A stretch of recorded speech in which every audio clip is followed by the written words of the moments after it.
والسابقون الأولون من المهاجرين والأنصار والذين اتبعوهم بإحسان رضي الله عنهم ورضوا عنه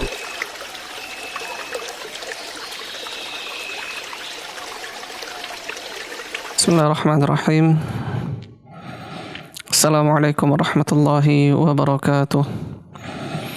الحمد لله والصلاة والسلام على رسوله وعلى آله وصحبه أما بعد.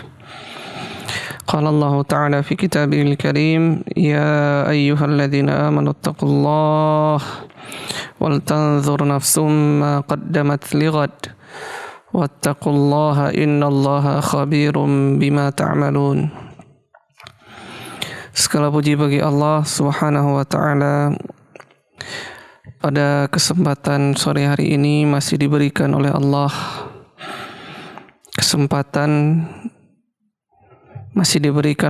Subhanahu wa taala kesehatan, masih diberikan oleh Allah Subhanahu wa taala umur, diberikan olehnya pendengaran yang dengannya seseorang itu bersyukur kepada Allah Subhanahu wa taala dengan memperbanyak amalan ketaatan, dengan memperbanyak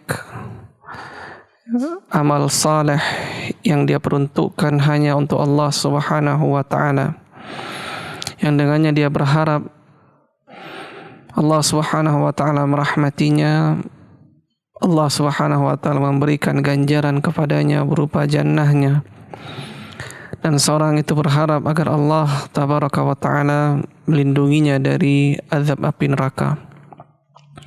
Sahabat pendengar Radio Syiar Tauhid 96,1 FM dimanapun Anda berada, di antara nikmat-nikmat yang Allah Subhanahu wa taala berikan pula adalah hari Jumat, yang padanya diberikan keberkahan-keberkahan, yang padanya merupakan Id,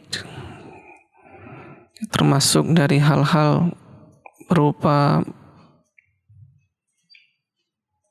padanya ada waktu-waktu yang mustajabah, yang seorang tatkala dia berdoa maka doanya akan mustajab, akan diijabah oleh Allah Subhanahu wa taala. Yang dengannya dia berharap berdoa kepada Allah hal-hal yang ingin dia berikan, permasalahan-permasalahan yang ada pada dirinya, doa masalah yang dia minta kepada Allah Subhanahu wa taala segala sesuatu yang dia perlukan, yang dia butuhkan, apakah itu rezeki, apakah itu pengampunan dari Allah Subhanahu wa taala, yang mana itu dibutuhkan oleh setiap Bani Adam, pengampunan dari Allah. Apakah dia meminta bagiannya di akhirat berupa jannah, keselamatan dari api neraka, diberikan hidayah, menjadikan dirinya istiqamah, menjadikan dirinya orang-orang yang saleh, menjadikan dirinya seorang yang dapat melaksanakan amar ma'ruf nahi mungkar yang sesuai dengan apa yang Rasulullah dan terutama apa yang Allah perintahkan, ataupun dia boleh meminta sesuatu dari perkara dunia yang dia inginkan dari Allah Subhanahu wa taala. Hanya saja Rasulullah hanyalah berdoa kepada Allah Subhanahu wa taala, dan yang diperintahkan oleh Allah dalam Al-Qur'an, wa qul rabbi zidni ilma. Wa qul rabbi zidni ilma. Dan ucapkanlah Muhammad sebuah doa, tambahkanlah untukku ya Allah ilmu agama, ilmu yang dengannya dapat terbedakan yang hak dan yang batil, sebuah ilmu yang tidaklah menyesal orang yang menuntutnya, sebuah ilmu yang diucapkan oleh Imam Ahmad rahimahullah lebih dibutuhkan bagi seorang manusia dibandingkan akal wa syarab, dibandingkan makan dan minum. Sebuah ilmu yang di setiap tarikan, sebuah hal yang di setiap tarikan nafas dia membutuhkan hal tersebut, dan hal tersebut adalah ilmu agama. Dan kita meminta kepada Allah Subhanahu wa taala diberikan kebaikan yang banyak berupa ilmu agama, sebagaimana yang Rasulullah sallallahu alaihi wasallam sebutkan, may yuridillahu bihi khairan yufaqihu fid din. Siapa yang Allah kehendaki kebaikan pada diri seseorang, maka dia akan dijadikannya faqih dalam perkara agama. Dan bukanlah faqih bagi mereka yang hanya menghafal Al-Quran atau hadis Nabi sallallahu alaihi wasallam. Tapi mereka yang dikatakan faqih adalah yang dapat mengamalkan ilmunya. Apa yang telah mereka pelajari, mereka praktekkan di kehidupan sehari-hari. Apa yang mereka telah hafal, mereka lakukan, mereka kerjakan. Itulah yang dinamakan faqih oleh para ulama. Oleh sebab itu al-Imam atau sahabat Ibnu Mas'ud radhiyallahu taala anhu menyebutkan atau para ulama, laisal ilma bi kathrati riwayah walakin al-ilma bi khasyatillah. Bukanlah ilmu itu dengan banyaknya periwayatan hadis. Yani engkau menghafal banyak hadis, engkau banyak menulis hadis, kemudian engkau dikatakan sebagai seorang alim. Tidak. Tapi hanyalah orang-orang berilmu itu yang menumbuhkan rasa takut, khasyah kepada Allah Subhanahu wa taala. Dan ini berkesesuaian dengan firman Allah Subhanahu wa taala, innama yakhsyallah min ibadihil ulama. Hanyalah orang-orang yang takut kepada Allah Subhanahu wa taala di antara hamba-hambanya adalah para ulama. Dan Allah mendahulunya dengan kalimat innama yufidul hasr. Dia akan memberikan faedah pembatasan. Hanya mereka ulama yang betul-betul takut kepada Allah Subhanahu wa taala. Sehingga siapa yang menghendaki jalan kebaikan, jalan menuju Allah Subhanahu wa taala, jalan yang dengannya dia dapat terbimbing di atas cahaya Allah, yang dengannya dia dapat menuju surganya Allah, tangga pertama yang harus dilalui adalah ilmu agama. Baik. Kita akan kembali membahas apa yang ditulis oleh Syekh Muhammad bin Jamil Zainu dalam kitab beliau Khudh Aqidatak. Qala al-muallif rahimahullahu ta'ala syurutu qubulil amal. Syarat-syarat diterimanya sebuah amalan. Ya, ini adalah pembahasan yang sangat penting. Pembahasan yang sungguhnya seharusnya setiap manusia harus mengetahui hal ini. Karena seseorang dia diperintahkan untuk beramal saleh. Bagaimana kiranya seseorang membawa pasir yang dia diperintahkan membawa gentong, dengan gentong tersebut dia bawa pasir dari satu titik pada titik yang lainnya. Namun tatkala dia memasukkan pasir tersebut ke dalam gentong yang diminta untuk dibawa dari satu titik ke titik yang lainnya, dia tidak mengecek gentong tersebut. Sedangkan pada gentong tersebut ada kebocoran yang sangat besar. Dia mengisi gentong itu dengan pasir, akan tetapi tatkala dia angkat, dia pergi dari satu titik ke titik yang lainnya, ternyata dia tidak mendapati apapun dalam gentong tersebut kecuali pecahan-pecahan atau lubang yang telah ada pada gentong tersebut. Tidak ada yang tersisa. Oleh sebab itu seorang dia tatkala beramal saleh, tatkala dia melakukan suatu perkara ibadah, harus seseorang itu melihat, mengukur, bercermin bagaimana cara, bagaimana metode yang dengannya amalan saya ini diterima oleh Allah Subhanahu wa taala. Ini adalah perkara yang sangat penting. Karena jangan sampai seseorang telah berletih, berlelah, capek mengerjakan sebuah amal kebaikan, tapi ternyata di sisi Allah Subhanahu wa taala itu tidak bernilai sedikit pun. Jangan sampai seseorang telah melaksanakan sholat 5 waktu, Dia selalu berpuasa Daud, bahkan bukan Senin Kamis lagi, lebih tinggi dari itu puasa Daud. Kemudian seseorang dia melakukan ibadah umrah setiap tahunnya. Kemudian dia banyak berinfak, akan tetapi tidak ada satu pun yang bernilai di sisi Allah Subhanahu wa taala amalan soleh tersebut. Oleh sebab itu, di antara bentuk kecerdasan, di antara bentuk diberikan keberkahan dalam pemikiran, dalam hati seseorang, diberikan hidayah, dia dapat merunut. Timbul pertanyaan dalam hatinya, apakah amal saya diterima? Bagaimana cara agar amalan saya diterima oleh Allah Subhanahu wa taala? Dan ini sesuai dengan perintah Allah. Allah memerintahkan kita untuk beribadah. Namun ibadah yang bagaimana yang akan diterima oleh Allah Subhanahu wa taala? Amal saleh yang bagaimana yang akan diterima oleh Allah Subhanahu wa taala? Dan inilah yang akan dibahas oleh Syekh Muhammad bin Jamil Zainu dalam bab beliau. Maka beliau memberikan pertanyaan, ma hiya syurutu qubulil amal? Apa syarat diterimanya suatu amalan, sebuah amalan? Saya akan baca terlebih dahulu apa yang beliau tuliskan. Pertama kata beliau, syurutu qubulil amal indallahi thalathatun. Beliau menjawab, diterimanya sebuah amalan, syarat-syarat diterimanya sebuah amalan di sisi Allah Subhanahu wa taala ada 3 hal. Yang pertama, al-imanu billahi wa tauhiduhu. Yang pertama adalah beriman kepada Allah Subhanahu wa taala dan mentauhidkannya.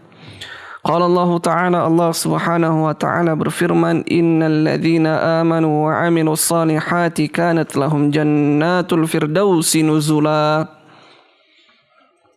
Allah Subhanahu wa taala berfirman, sesungguhnya orang-orang yang beriman dan beramal saleh, bagi mereka jannatul firdaus nuzula.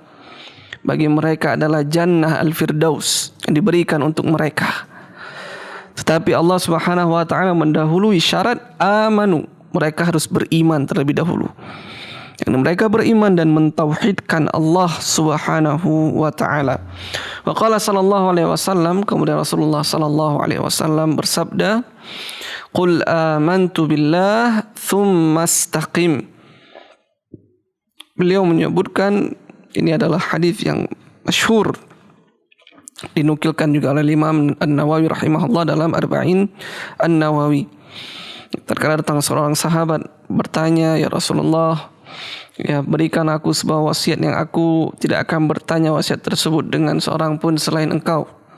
Maka Rasulullah memberikan wasiat, qul amantu billah thumma istaqim. Katakanlah, wahai sahabatku, aku beriman kepada Allah, kemudian istiqamahlah kamu di jalan tersebut. Yang beliau hendak berdalilkan amanu, orang-orang yang beriman terlebih dahulu, itu merupakan syarat diterimanya sebuah amalan. Kemudian yang kedua, al-ikhlas. Wa huwa al-amalu lillahi min ghairi riya'in wala sum'ah. Ya, al-ikhlas yakni, kata beliau, seorang beramal untuk Allah, yakni dia tujukan amalan tersebut kepada Allah, ini hanya untuk Allah Subhanahu wa taala, tanpa disertai dengan riya, keinginan untuk dilihat oleh orang lain, atau sum'ah, atau keinginan ingin didengar oleh orang lain.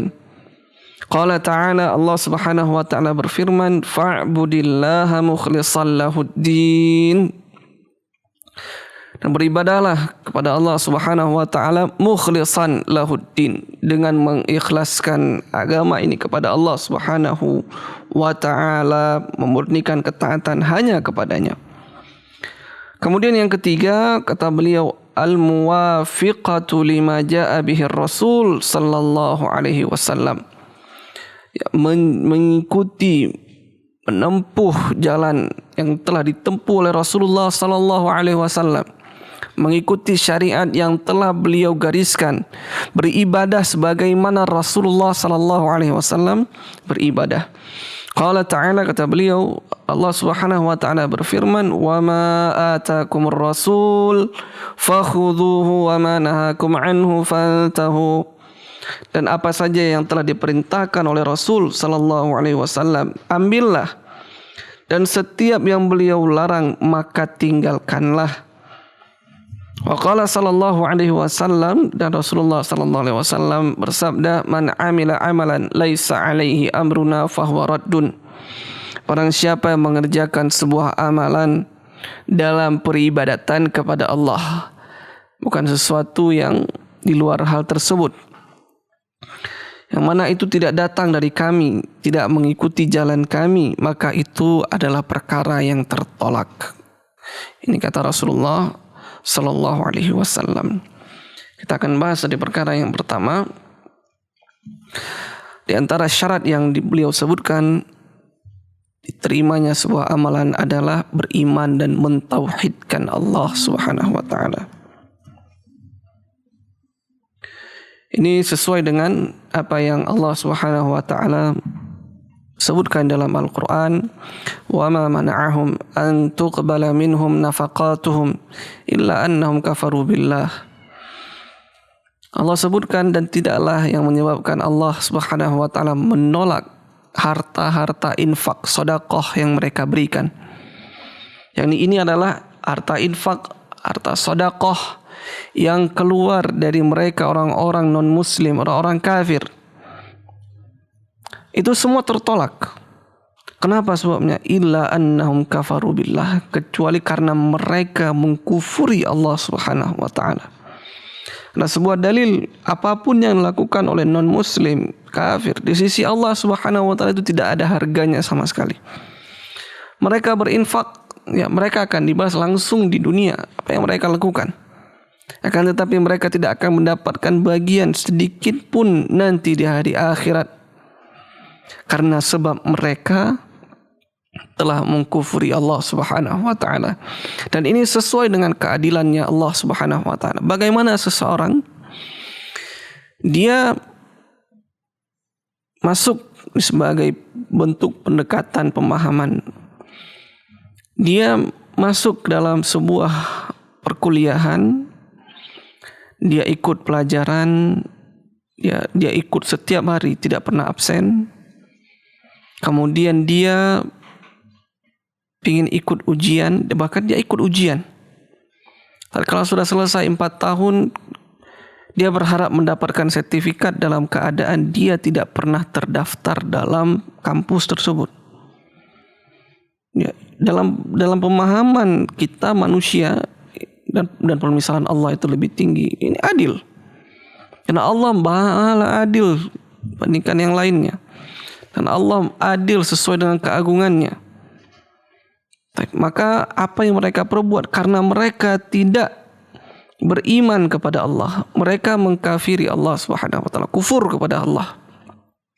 Maka apapun yang mereka infakkan dari harta, kebaikan yang mereka perbuat, membangun masjid, memberi makan orang miskin, beri nafkah kepada istri dan anak-anak, orang tua, berbakti bahkan kepada mereka berdua, tidak ada harganya sedikit pun nanti di hari akhirat, hari kiamat di sisi Allah Subhanahu wa taala. Oleh sebab itu ini pun berkesesuaian dengan apa yang Allah sebutkan, wa qadimna ila ma amilu min amalin faja'alnahu haba'an manthura. Ya, bagi mereka orang-orang yang melakukan kesyirikan, dia awalnya muslim, tapi dia tersisipi dengan perkara-perkara kesyirikan dalam keadaan dia tahu. Wa qadimna ila ma amilu min amalin, kami datangkan amalan-amalan mereka, yakni salatnya, misalnya puasanya, zakatnya, kemudian faja'alnahu haba'an manthura, kemudian kami jadikan amalan tersebut debu yang berterbangan, tidak memiliki harga sedikit pun. Apa faedahnya debu? Apa yang mau ditimbang dari debu? Amal soleh mereka semuanya tertolak, tidak akan diterima. Wa ma mana'ahum an tuqbala minhum nafaqatuhum illa annahum kafaru billah. Dan tidaklah yang menghalangi, menyebabkan Allah Subhanahu wa taala menerima nafkah-nafkah mereka, infak-infak mereka, sedekah-sedekah mereka, kecuali karena mereka mengkufuri Allah, kafir terhadap Allah Subhanahu wa taala. Baik. Dan inilah syarat yang paling besar. Inilah syarat mentauhidkan Allah agar amalan diterima oleh Allah Subhanahu wa taala. Atas bagaimana seorang mau mentauhidkan Allah, ini pertanyaan berikutnya. Ya, dan itu butuh ilmu, penjelasan. Perkara tauhid ini panjang, dia memiliki babnya tersendiri dan kita akan bahas sedikit demi sedikit. Yang terpenting kita sudah tahu bagaimana urgensi seseorang mengetahui ilmu tauhid. Ilmu yang dengannya jangan sampai kita salah mengucapkan, jangan sampai kita salah meyakini, jangan sampai kita secara tidak langsung telah menyekutukan Allah Subhanahu wa taala, memberikan yang seharusnya itu adalah hak-haknya Allah kita berikan kepada selain Allah Subhanahu wa taala.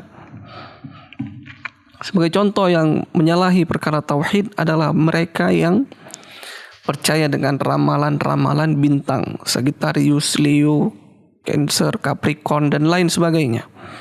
Ini menyalahi tauhid kepada Allah Subhanahu wa taala, dan kita berlindung kepada Allah dari peribadatan kepada selain Allah Subhanahu wa taala. Kemudian yang kedua adalah al-ikhlas. Seorang ikhlas kepada Allah tatkala beribadah. Jadi tauhid itu umum. Dan dari awal hidupnya sampai akhir hayatnya dia harus mentauhidkan Allah. Atau sebagai contoh, dia memiliki umur 65 tahun, di umur 40 dia wallahu alam. Intinya adalah dia harus mentauhidkan Allah hingga akhir hayat. Dan sesungguhnya al-ibrah bil khawatim, innamal ibrah bil khawatim. Maksudnya ibrah itu bagaimana seorang menutup usianya.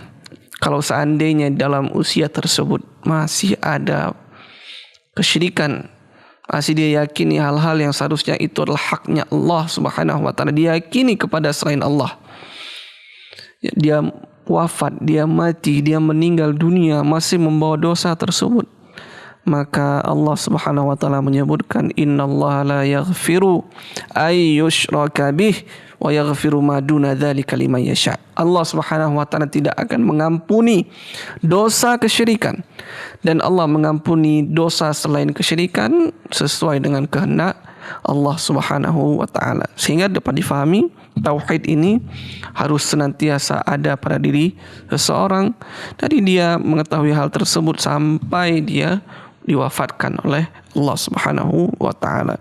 Dan di antara syariat yang diajarkan, yang sunnahnya muncul dari Khalilullah Ibrahim alaihi salam, yaitu berdoa kepada Allah agar jangan sampai diri-diri kita terjatuh ke dalam lubang-lubang kesyirikan.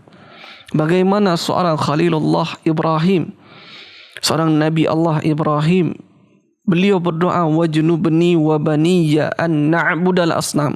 Ya Allah, jauhilah diriku, hindarkanlah diriku dan anak keturunanku dari beribadah kepada berhala-berhala, dari beribadah kepada al-asnam. Yakni jangan sampai ya Allah, diriku dan anak keturunanku itu jatuh dalam perkara kesyirikan. Dalam keadaan beliau adalah utusannya Allah, dalam keadaan beliau kita telah tahu bagaimana kisahnya, maka doa tersebut lebih hak. Kita lebih berhak untuk berdoa kepada Allah dengan doa ini. Dan kita mengkhawatirkan diri kita terjangkiti hal-hal yang mungkin kita tidak ketahui, atau hal-hal yang mungkin kita terjatuh di dalamnya, dan kita meminta kepada Allah diampuni dosa-dosa tersebut. Kemudian yang kedua adalah ikhlas.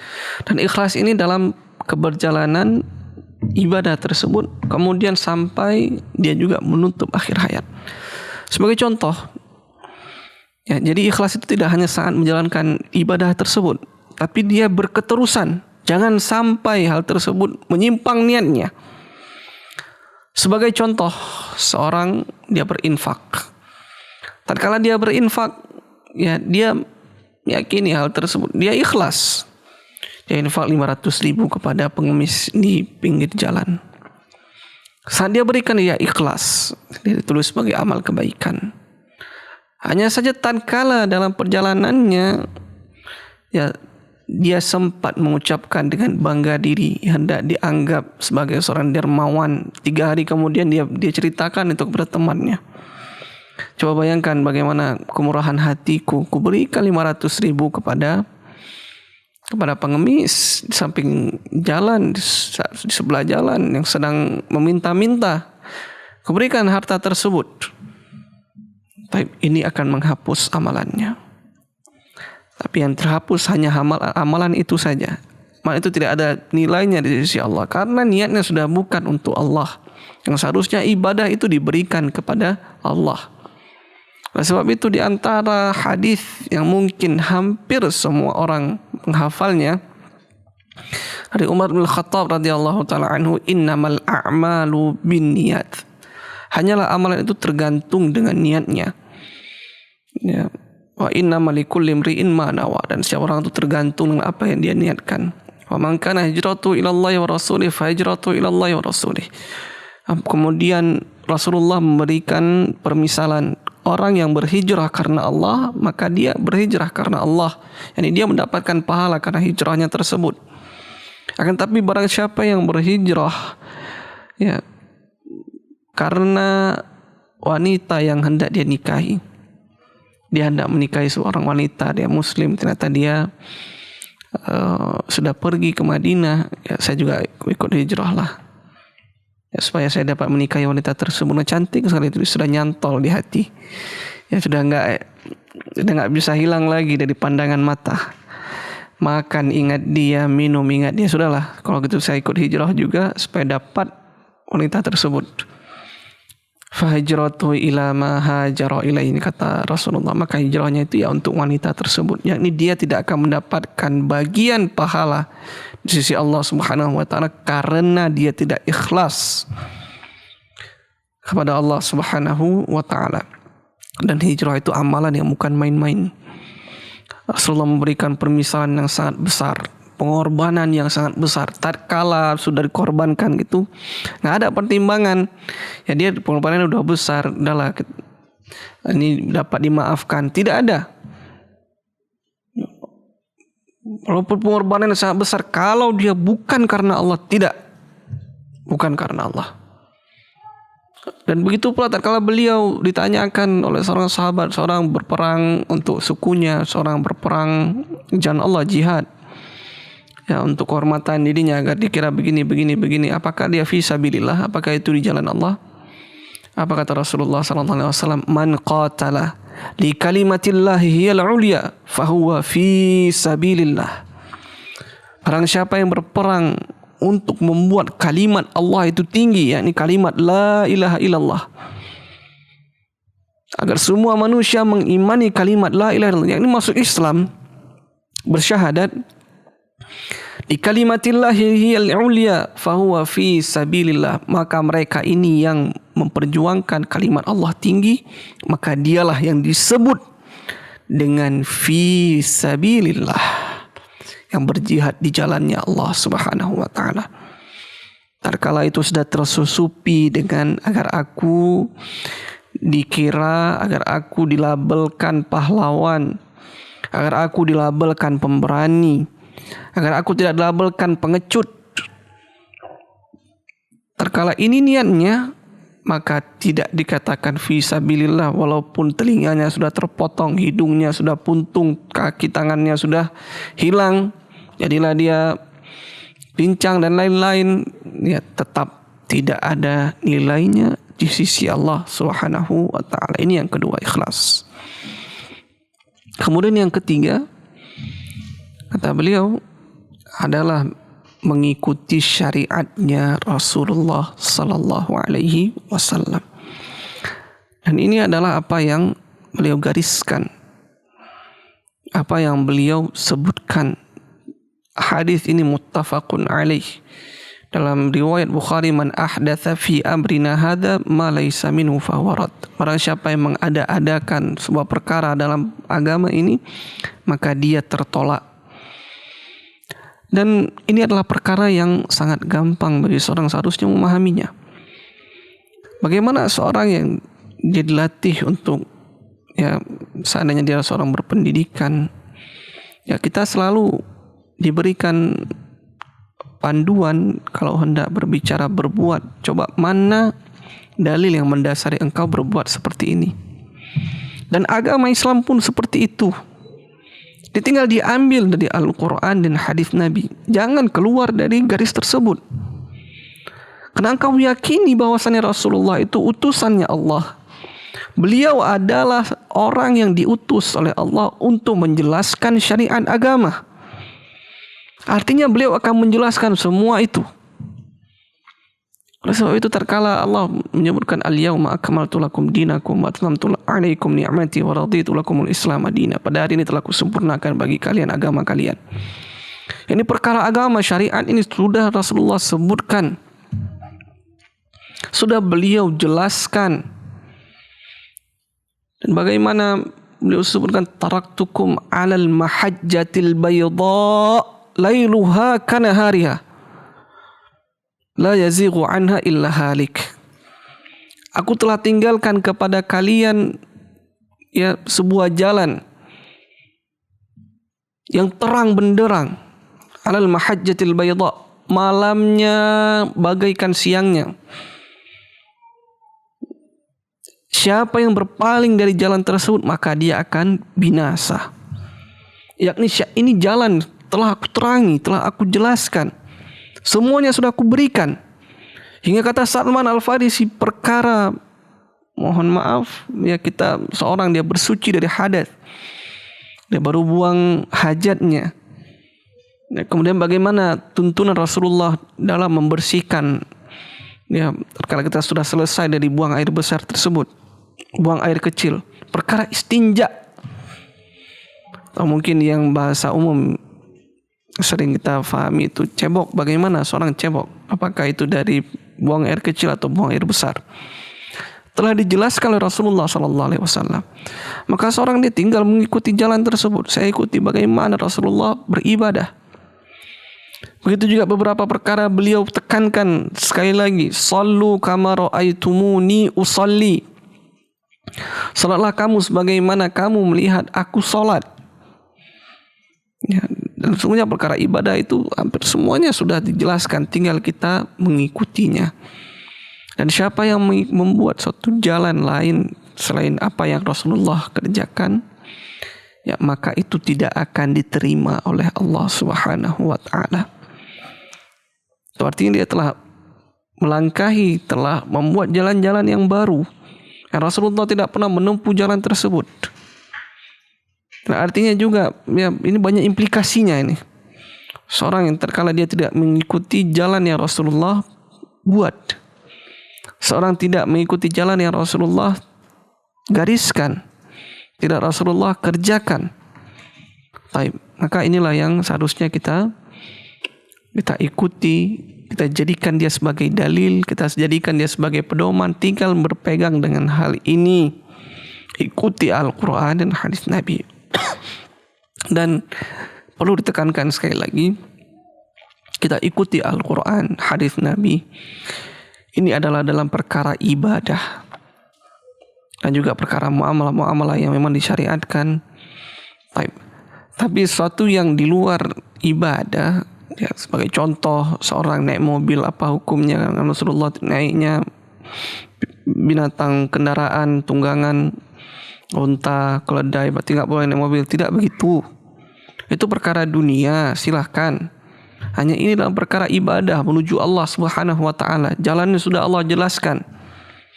Dan ini pintu yang tidak boleh dibuka. Coba bayangkan setiap orang membuat perkara baru dalam agama dengan anggapan ya ini baik. Ya, baik ini bagaimana? Apa tolak ukur sesuatu itu baik? Karena bisa jadi bagi Anda baik, bagi orang lain tidak baik. Terus bagaimana sekarang baik itu? Definisikan baik itu. Bagi seorang muslim, ya bagi seorang yang telah beriman, yang dia telah mengetahui perkara-perkara agama ini gampang. Ya, baik itu apa yang Allah perintahkan, apa yang Rasulullah perintahkan. Baik itu adalah apa yang Allah dan Rasulnya suruh kita untuk menjauhinya. Ya, itu yang baik. Gampang kehidupan seorang muslim. Tidak perlu dia letakkan akal dan logikanya. Nah, coba bayangkan, setiap masa itu bergerak akal ditemukan sesuatu yang baru, maka baru kita tahu bahwa perilaku kita sebelumnya itu yang kita anggap itu baik ternyata keliru. Coba bayangkan dulu di zaman kegelapan, zaman di Eropa itu, mereka menganggap membuang kotoran di tengah-tengah jalan.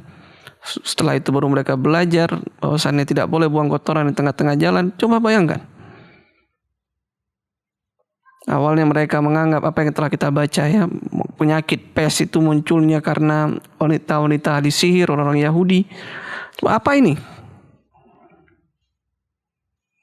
Sedangkan orang Islam telah diajarkan bagi mereka untuk bertawakal kepada Allah, yang pertama sekali mengikuti perintah Allah dan Rasulnya.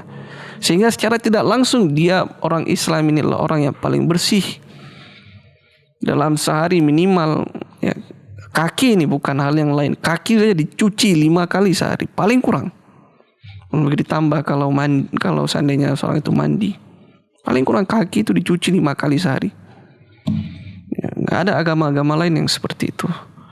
Oleh sebab itu agama ini cukup bagi seorang itu untuk menerima apa yang telah datang dari Allah Subhanahu wa taala dan apa yang telah datang dari Rasulullah sallallahu alaihi wasallam, yang dengannya, dengan taat kepada Allah dan Rasulnya, dia akan mendapatkan kesuksesan dunia dan akhirat.